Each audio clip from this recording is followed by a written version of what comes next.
So welcome back, everyone, to the Intent Builder podcast. We have a very special episode today. I actually got put in touch with the man, the myth, the legend, Professor Charlie, who one of my friends. So I'll let you introduce yourself. I'm Charlie. Been in the game a little over a decade. A lot of folks know me from Disruptor School or such places as the internet. And our mutual friend Albert was actually in this room maybe a month ago. We were hanging out and we got put together here, and I'm stoked to chat about some stuff. Done a little over $1 billion in revenue from Facebook ads driven. Been in the game basically since the beginning. I was spending $1 million a day before there was a pixel.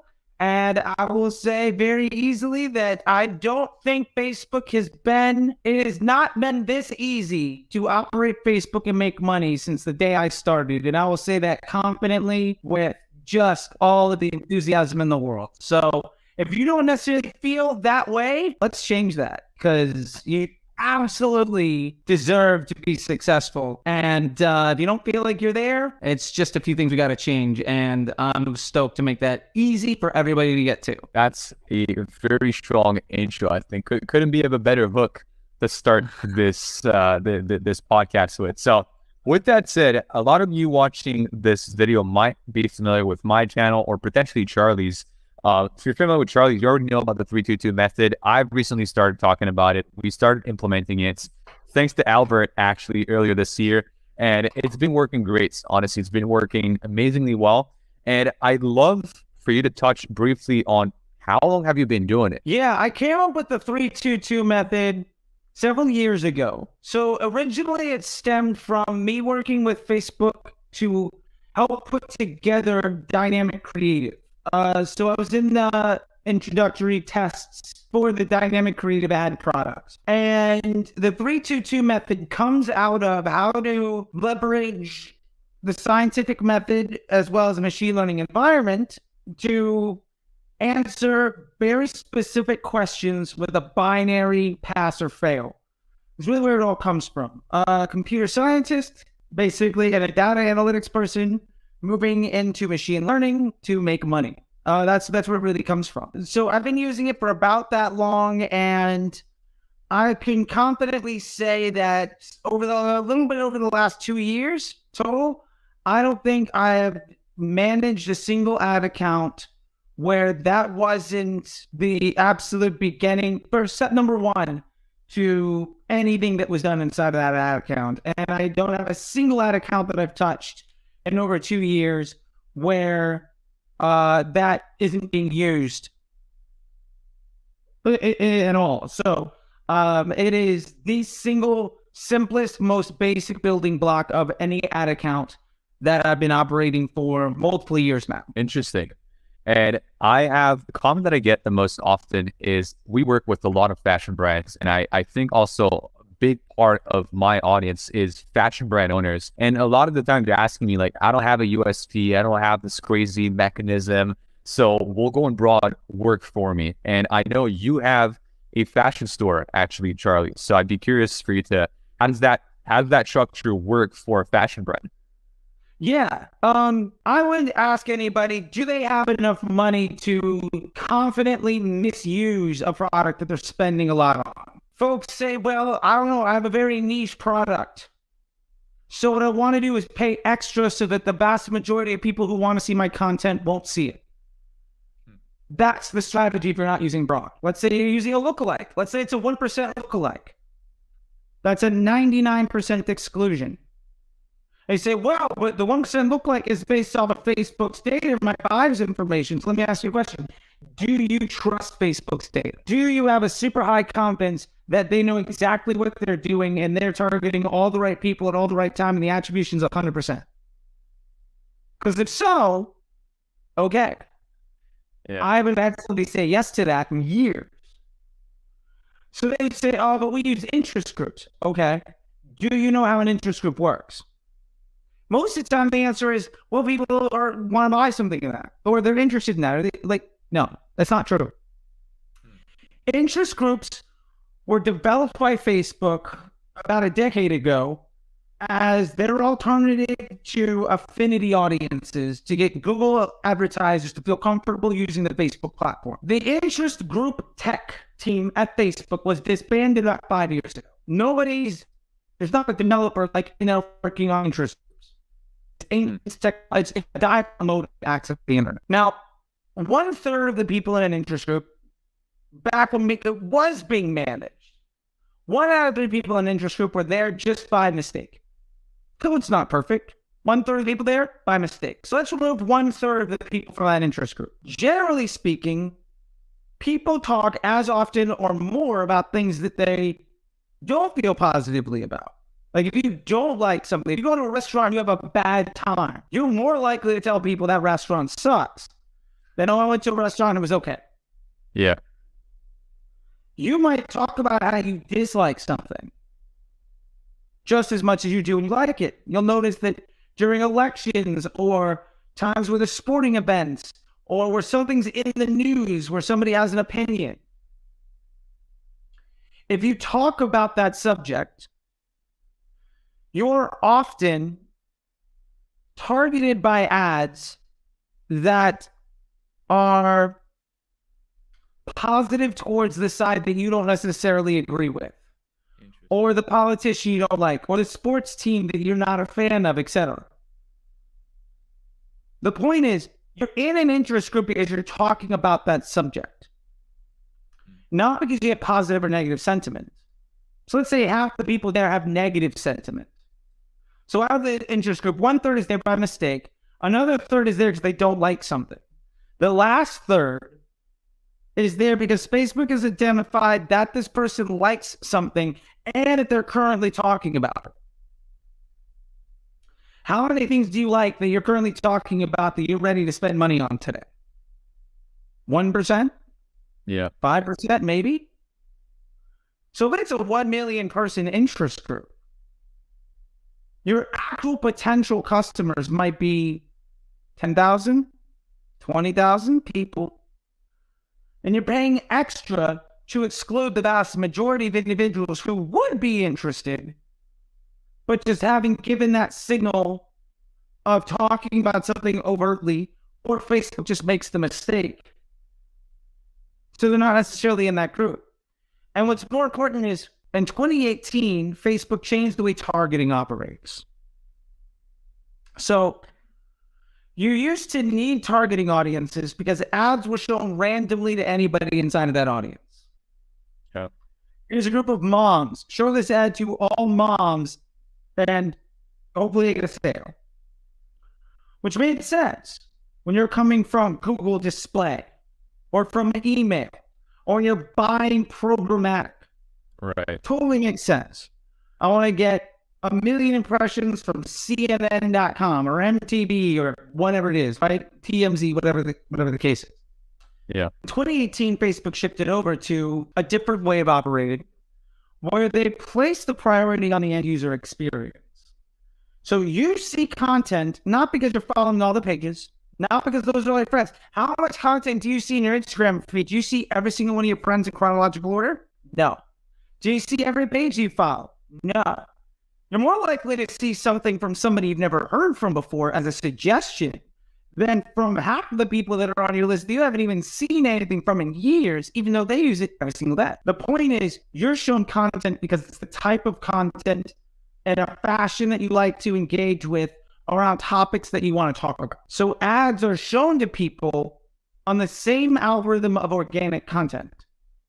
Yeah. So just like when you open up Instagram Reels or TikTok, you see things that are basically stuff that you want to see.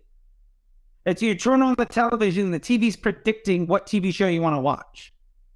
And it's really, really good at it. The only difference between organic and paid is in paid, you're paying for the opportunity to get to put a burden into somebody's experience.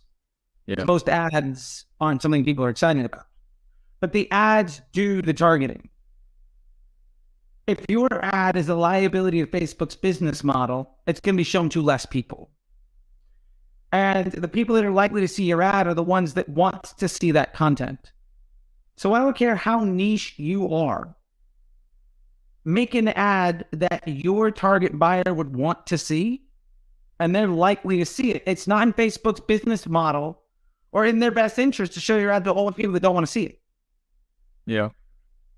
So if you are going to use any targeting, retargeting or lookalikes or interest groups, understand that what you're doing is, because those audiences also cost extra. And back in the day, Facebook literally used to tell you how much they were charging you extra because you're renting that data from some other third party like Datalogics, et cetera, et cetera. So if you're using targeting audiences, basically what you're doing is you're paying extra to make sure that the vast majority of people that want to see your content never see it. So you can get a few sales right away in a way that is completely not sustainable, so that you force the majority of your ads on the people that don't want to see you. So your average advertising costs skyrocket. And as a result, Facebook gets more and more expensive over the years instead of becoming cheaper and cheaper and more stable. That's So that is the, yeah. But interesting. Answer. Sorry. Yeah, no, that's a very good answer. And so are you saying that interest-based audiences, platforms like Facebook, they only look at what you talk online, but they don't necessarily look at intent or behavior? Whereas, like, let's say you purchased a product from a similar brand in the past. So what exactly is looked into when somebody's put inside of one of these interests? Yeah, so there's a lot of stuff. There's buying intent in there for sure. Okay. But let me ask you this. Or let me tell you a quick story about when I was running New Balance. Not like CEO, like they were a client, yeah. Full transparency. I know a lot of folks out there make a lot of clients, right? Always good to make a disclaimer. Yeah. At the very beginning of advanced matching, which is the part of the Power 5 that is the brain for broad targeting, we were doing tests. 2/3 of our account at broad, 2/3 of our first time impression. Now there's like first time impression ratio. Yeah. Other like nonsense metrics that people say is important because they're not actually good at their job. 2/3 of our spend went to people that had abandoned cart at one of our competitors that week. Why? Well, we had an ad for a red sneaker, a red like trainer, right? Now, if you had gone to Nike, say you saw a Nike ad, and you went to Nike.com, interested, left. You saw a Converse ad for a red pair of trainers. Went to the website, looked at the product, added the cart, but left. Went to Saucony and to Puma. Same thing. Facebook is saying, you're interested in this content. You're clicking on these ads. You're spending time on this website. You're filing these events that are in a sales funnel.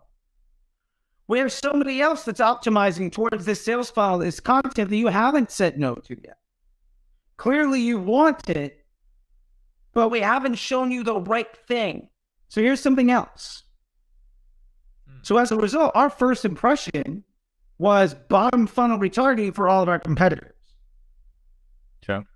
That happens every single day. Okay. Yeah, that's good. And you talked about these metrics that some marketers kind of hide behind, and one that you've been a big advocate to not to speak against, but at least you're challenging people on Twitter sometimes about ROAS. You're saying that ROAS doesn't really matter, and you have a shirt right now that says "fuck ROAS." So very nice shirt. Thank you. So that's the merch store. Yeah. There you go. And walk us through, why do you not look at ROAS, and what instead perhaps should people look into? Okay, well, let's try this. Let me ask you a couple of questions, and let's just take the journey. Go for it. What is ROAS? Return on ad spend. So it's your purchase conversion value divided by your amount spent. Okay, today. For the sales that are attributed. Correct. Based on the revenue that's tracked. Exactly. On that ad. Or in that campaign. Yeah. Sure. Okay. Or on that day. Roughly. Okay. How many sales do you think that Facebook gets taken credit for are also being taken credit for by other channels? There's a clear, just by using, let's say, triple wall, you can see some overlap. Some overlap. Got it. Okay. That overlap. Okay. So we have some overlap. Second, Do you think that anybody buys on the first time they ever see an ad? It's unlikely. Okay, so like I saw a thing today that said, someone's giving me pushback, said 50% of our revenue comes from day one. My argument is, I think 0% of your revenue comes from day one. Maybe 0.3% comes from day one. Okay. Somebody might see, Brad, the average customer journey, how long do you think the customer journey is? Wild guess, but I'd say at least days. Okay, I would say years. Years. Okay. Yeah, I would go out and buy, I bought, let's for instance, I got these shoes. I got these Chuck Taylor shoes. All right? Yeah. The ad that I saw didn't tell me I had feet. It's not the first time I saw shoes. I've been in the market for shoes for years. Good. So I'm already mid-fall. I've already bought Converse a few times. I've already bought sneakers a few times. So the point of that is, let's say you don't have a product that is so new nobody's ever heard about the problem. They were never product or problem aware. You've just informed them how much worse their life is than what they thought before they saw the ad. And you're giving them a solution. It's the first time they've ever seen it, and somebody buys right then and there. Yeah. I'd say in that case, as long as all in the tracking is completely okay, and nobody can ever buy twice, and anybody that buys from you is never allowed to tell anybody else that you ever exist, as long as nobody's ever allowed to come back to your website more than once, and you have no organic efforts and you decided to never run search or email, then ROAS might be legitimate. Let's take this into account, though. ROAS is attributed revenue divided by ad spend, right? Yep. Is the revenue accurate? Probably not. Yeah. Right? Like, it's not 100% accountable of all the transactions, of all the touch points. Okay. So the numerator is wrong. Bottom, the denominator is ad spend. Well, it's ad spend today, or on that ad, or in that campaign, or this week, or whatever it is. Yeah. But what if I showed you an ad yesterday? What if I showed you an ad in a different campaign? Yeah. Well, then your retargeting ROAS being a 3 doesn't mean anything if it costs me $1,000 to get that ROAS of a 2 at like $20 on retargeting to get you to that point. You're out of business. Yeah. And so, well, they say, okay, but yeah, we're going to look at MER. So, okay, we don't care, right? It's blending ROAS all the way up. Awesome. You have an MER 3. What are you going to do tomorrow? It's hard. No idea. Yeah. Like, is that MER? Now you say I can spend more. Okay, let me ask you this. Is that MER 3? Is that all new sales? Is it returning sales? How far through the customer journey are you? How much of that revenue is a fully mature lifetime value versus net new? What about returns? What was your ad spend? How much of that was done? What was the margin on each one of those sales? Did you want to say it? Every day, the answers to those questions are going to be different. And more importantly, none of the answers to those questions are going to tell you what to do on any given platform. So my point is, ROAS is a fraction where the numerator is wrong or inaccurate. Yeah. And the denominator lacks context. Sure. And I would say data is only as valuable as it is actionable.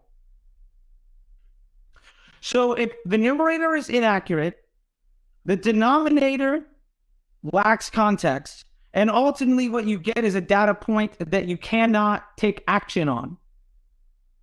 Or you might say, well, ROAS, yeah, but we have to look at these other things. Okay, why don't you just look at those other things? Why don't you look at just blended CPA? Why aren't you looking at cost of goods? Why aren't you looking at LTV? And if you are, then what good is ROAS anyway? Yeah. Other than to tell you how much credit I can take for everybody else's work. Because really, that's what I'm doing. Like, my Facebook ROAS can be phenomenal by just of everybody that opened up an email.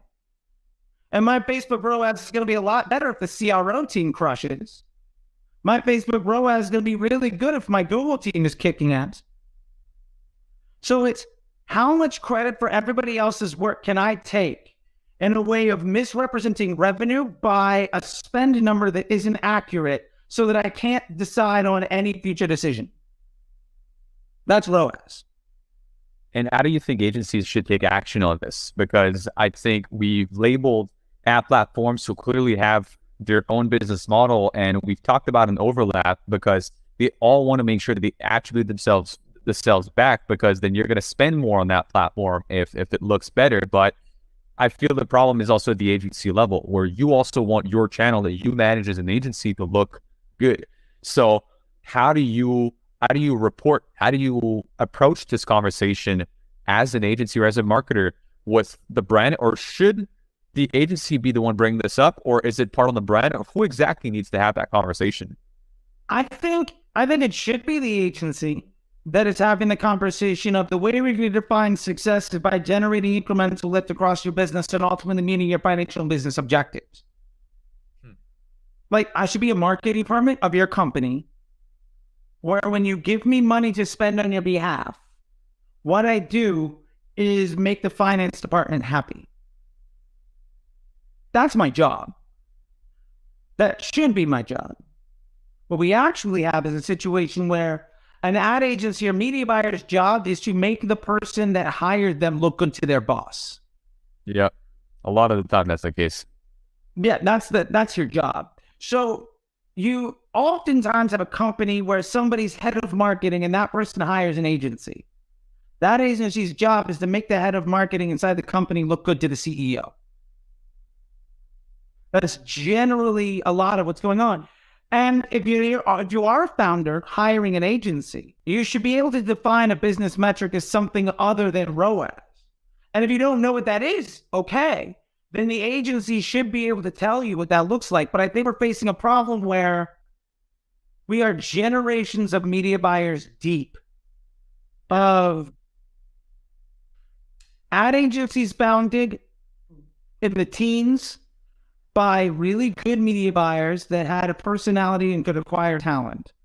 Then they brought on so many clients that they got on their friends to come and join it. And they basically poorly trained, underpaid, and overworked series of like college grads to just maintain a business model based on how much credit for everybody else's work can I take so that I can push up commission on my ad spend by getting the client to spend more money. Nowhere in there is the business objective actually success for the client. And I even faced issues of ad agencies like, no, our biggest goal is client success. And when the client's successful, our ad spend goes up. Like, well, that's true, but you're reporting your success as ROAS, which is basically you're saying that you're successful because of all the work of everybody else, which I agree with. But you're not measuring your success on how you're helping everyone. You're measuring your success by how much credit for their work can you take. So instead, we need to be looking at actual real business metrics. Like, for instance, if you ever watch Dragon's Den or Shark Tank and had anybody on the panel say, what's your ROAS? Not once. I watched literally every episode of Shark Tank. I've watched every episode of Dragon's Den. Like, I've binged it. I've watched hundreds of hours of these shows. Not once. Not once did anybody ever get a deal because of that. What do they ask? What's your customer acquisition cost? What's your lifetime value? And to be fair, I think in the world of digital marketing, that's a very simple way of looking at it. I do think that's true. But in the world of digital marketing, I'm even less concerned about customer acquisition costs because I think that's also a misnomer. I'm concerned about what is the cost to acquire revenue? How many times does the average person give you money? And what is the overall value? So for instance, if I know the average customer buys 3 times and my blended CPA across my business is $40 and my LTV is $240, I know that basically I'm 2 to 1 on acquisition of revenue to total revenue. Bake in COGS. Let's say my product costs $20. Now I've got a margin of $60 per customer that I acquire. Okay.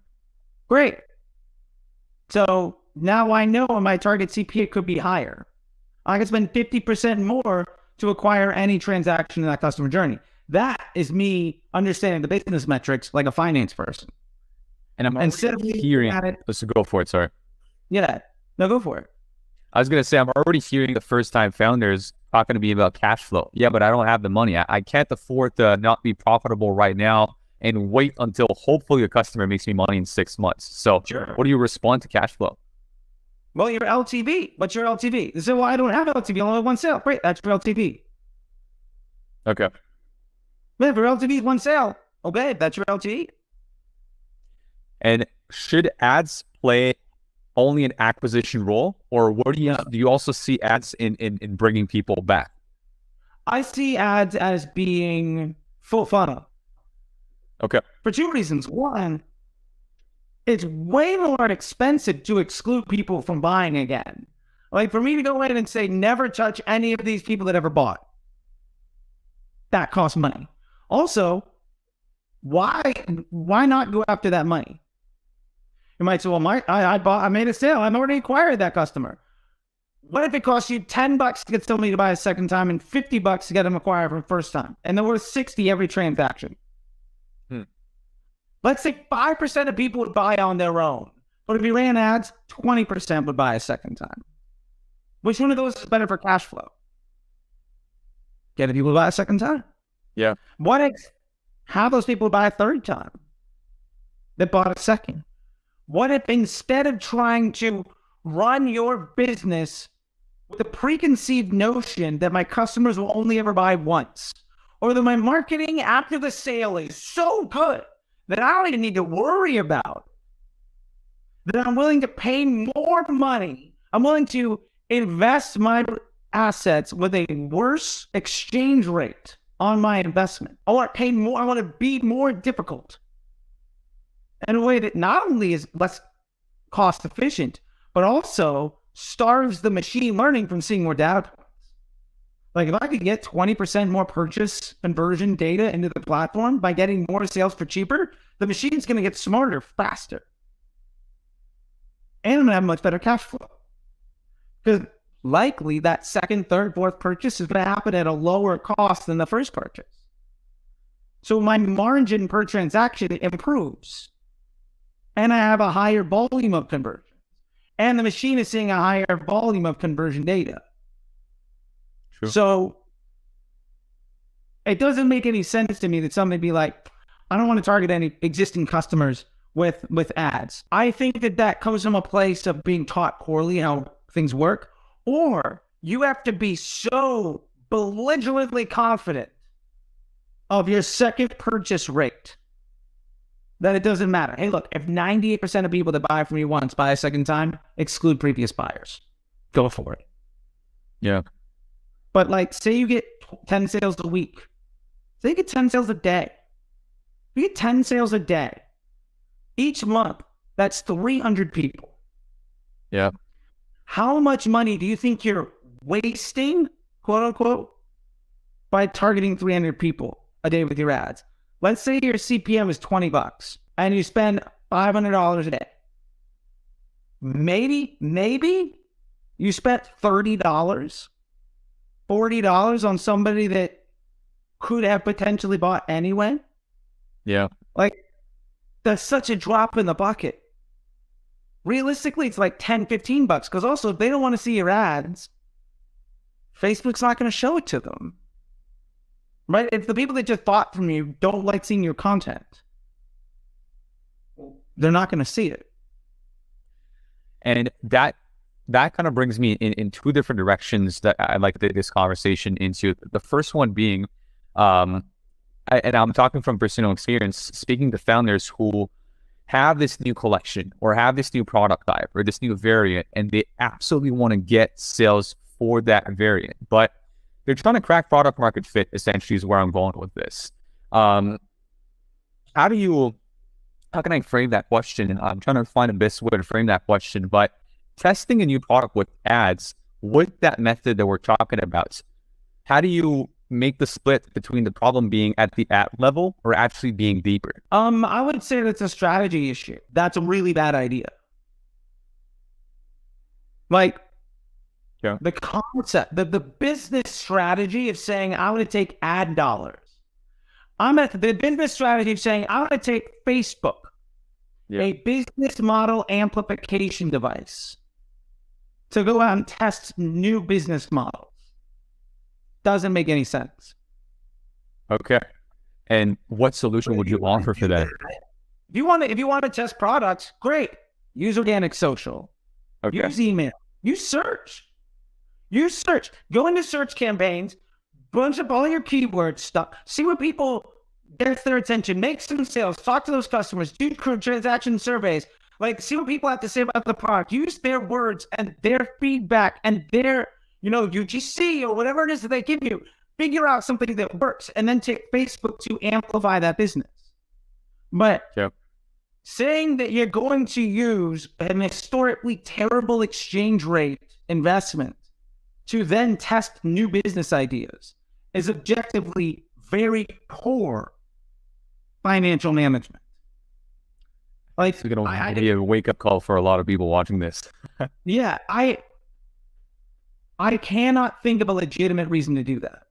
The only situation where this might work, and I've done to call a caveat to it, is with catalog ads. DPA, dynamic product ads. Show somebody your entire catalog. Then go into it and it break down in the breakdown section, and then in delivery, the very bottom of delivery, you'll see by product ID. And you'll see when I show somebody my entire catalog, say it's a paper catalog, what page stops them? What product are they actually interested in? Where's all the ad spend going? Where are all the clicks happening? Yeah. At least then I kind of have an idea, but the honest truth is, if that's not lining up with sales data inside my store, then, but still, you're still doing product research in a way that your cash register should tell you in your inventory. Like, your fulfillment, your finance team should know that answer. Yep. Or going back to earlier, I said there was two ways to go about this. The second completely different way I'd like to tally back on the conversation we were having earlier is what do you do with first order profit? You talk a lot about LTV, which seems to be more of a long-term play, but shouldn't a founder's goal be to make profit on that first order, or are you trying to make them profit 3 months, 6 months, 12 months down the line? I think it depends on where you are in your business. Sure. Like I said, your LTV could 100% be one sale. That could absolutely be it. Yeah. Now, if you have a business that isn't scaling and you have cash flow and inventory issues, and you say, I'm willing to make the bet on Facebook to amplify my business, it would be unrealistic for you to say, I have something that I'm unsure about that's a little unstable. I'm going to crank up the volume of this. Yeah. And you have confidence that the outcome is going to be something that's net positive for you. Yeah. Taking a big bet. Yeah. Running Facebook ads, it's not step one. Running Facebook ads is, I know something that works. What I'm going to do is bring this to the masses. Or you say, I'm willing to take that bet because I've got money in the bank that I'm willing to invest in seeing if this works. Yeah. So either you're willing to take the risk, or you invest into, as you said earlier, organic search, etc., to first validate your hypothesis. Yeah. Like, think of it like this. In the ideal situation, you pay for your Facebook ads out of the profit margin of your business. Yep. Simple. And if you don't have a profit margin in your business, you pay for Facebook ads as an investment in your future. Now, investments very rarely are profitable on day one. Indeed. Compound interest. So, yeah. If you were to go to a business, if you were to go to a bank and get a business loan and said, I'm going to be profitable in 30 days, you're going to get laughed out of the bank. Yeah. There's literally no difference. So don't spend money you can't afford to lose. Spend that money on something that you already know how to win at, or have the ability to lose for long enough to figure it out. Otherwise, you're just pulling lottery tickets. And when you fail, it'll be your fault. That makes sense. And what are your thoughts on these obviously right now it's kind of gone down a little bit, but I still often see questions in the comments or calls being booked with drop shippers or people who are kind of the fast money, the fast turnaround, low LTV, and their whole business model revolves around making money today and making ads work at all costs. What do you think about such a business model? What do you think about the longevity of such a business? I think you can have a great business doing that. I think you just have to run it like a business. I've done a lot of drop shipping stuff. You can't, the thing is, having a product is very different than having a brand. If you weren't drop shipping, that's fine. But drop ship a product where you can vertically integrate the next product. Okay. So like I did a store once like Squishy Cats. I was like a Squishy Cat cell phone case, and then a Squishy Cat like phone thing, and I put a Squishy Cat like, you know, like thing on your desk. The point is, if you bought one,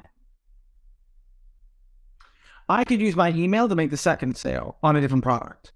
And I could use that revenue to ultimately build a brand.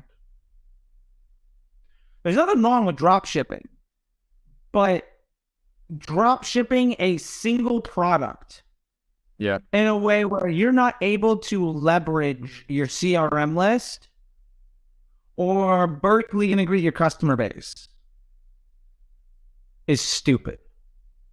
Okay. Like I'll just say that. It's an absolute waste. And again, it's one of those things like when you fail, it will be your fault. And I think my biggest problem is that most people haven't been taught that. Yeah. Which is one of the reasons why I make content every single day. It's a good one. And talking about that, if you had kind of one main lesson from this talk that we've had together, just from your years also in this sphere, what would it be for a first-time founder building an e-commerce brand? What would it be? I would say, like, if I could break it down, there are three things I would love everybody to walk away with, and this is the lesson. Number one, know your numbers. Most importantly, and again, let's if you're running on Facebook, so let's focus on this. Know your numbers. Yeah. What numbers actually matter? Lifetime value, cost of goods, cost for the acquisition of a transaction, and average transactions for a customer journey. Know those four numbers. Yeah. My customers were $200. They buy twice. Average, sales cost about $40. My COGS is 10. Awesome. I know my profit margin per customer journey. Great. So now I know every time I get a new customer how much they're worth. Maybe it's one sale. Okay. Number two is understand how your business makes money. So many people don't know the answer to that, which is terrifying. But they say, well, I run ads to make money. Like, well, you run ads to make sales, but maybe that makes you money, maybe it doesn't. Like, what is the core of how your brand works? How do you fit into the marketplace? What do customers think about your product? Why are they buying from you versus somebody else? How does your system operate? I run Facebook, I run search, I run email. 10% of my customers come back again and 2% return. Okay, that's a much better answer than I run Facebook ads. Yeah. Right? Know how you make money. And the third thing I would say is prioritize. Like, you don't need to be good at everything, but you need 3 of the following 7 things. Prioritize getting good at 3 of the following 7. That's all you need. 1 or 2 of the first 3, and then 1 or 2 of the following 4. Email, search, social. Get good at least one of those or 2 of them. Sure. And then there are 4 nuances to these 3 core principles.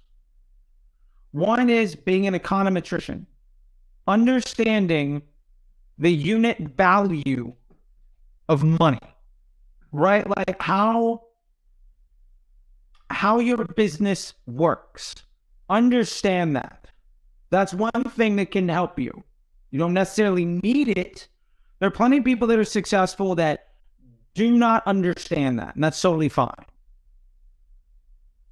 Second thing would be storytelling. Get really, really good at storytelling. You can be really good at email, really good at Facebook, and a really good storyteller, and you're going to crush. You can be really good at Facebook ads and search and Google and be a really good econometrician. You're going to crush. Another nuance would be operations. Understand how to put a business together in a way that, like, understand where the waste is, how you make the things work, and what you need to do. Like, for instance, I'm an investor in OpV, and one of the things OpV is doing is they know that, to be fair, they have a high return rate on selling the products, and what we're doing is going to Walmart. Yep. If you have a problem in the D2C space, overcome that with volume in retail. That's an operations solution. Interesting. And then the last one is psychology, consumer psychology. And so if you can get good at one of the three primary, commodity skills of email, search, and paid social, and then be good at the nuances of economics, storytelling, operations, or psychology. You only need 3 of these 7 things, and you can make an 8-figure business. But if you don't have at least 3 of these 7 things, you're going to fail. That probably represents 98% of the businesses that I've ever met. And honestly, I don't know too many businesses that have more than 4 or 5 of those things down. I don't know anybody that's been all that. And you don't need to. But so I know it's a very long-winded lesson, but the point is getting good at the acquisition of attention and the monetization of it.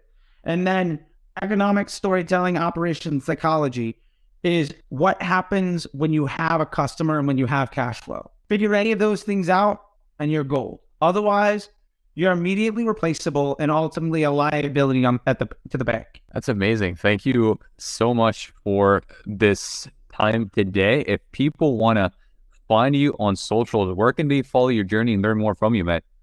Yeah, you can find me at CT The Disruptor, or go to Disruptor School, or at Disruptor School. I'm on Instagram, I'm on TikTok, I'm on LinkedIn, I'm on Twitter. I got YouTube channels. I got multiple channels on all of those different things.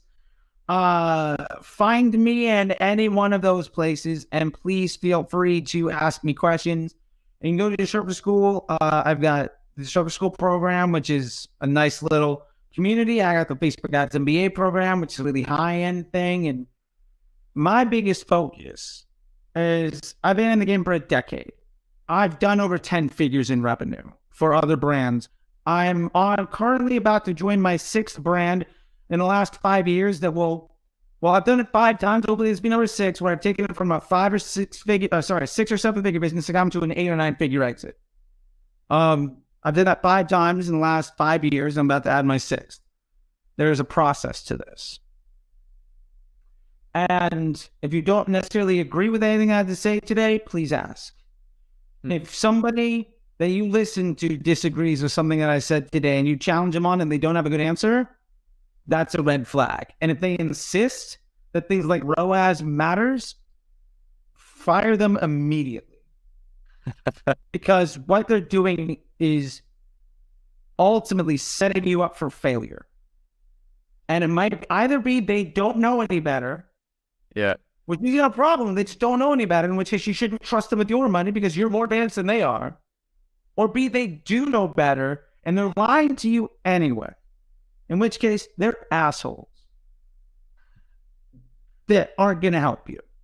Yeah. So that's my opinion, for what it's worth. As somebody that sees people that have suffered under those individuals day in, day out for years now. Yeah, that's my best piece of advice. And how you can find me on socials. Yeah.